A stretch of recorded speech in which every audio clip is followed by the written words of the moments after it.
এক টুকরো কাঠ, সাদামাটা, অচল, অগোচরে পড়ে থাকা। কেউ তাকাত না, কেউ ভাবত না এর কোনো দাম আছে। কিন্তু একদিন একজন শিল্পীর হাতে ধরা পড়ল সেই কাঠ। শিল্পীর ছেনি, হাতুড়ি আর ধৈর্যের ছোঁয়ায় একই কাঠ পেল নতুন রূপ। সে হয়ে উঠল রান্নাঘরের দরকারি চামচ, শেলফের শোভা বাড়ানোর শোপিস কিংবা একটি শিশুর খেলনা।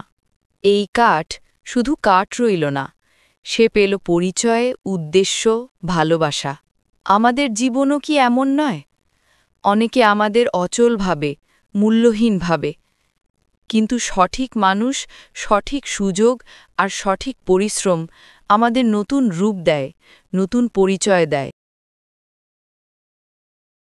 এমন সব আর্টিস্টিক গল্প শুনতে সাবস্ক্রাইব করুন রুহিজ আর্টিস্ট্রি।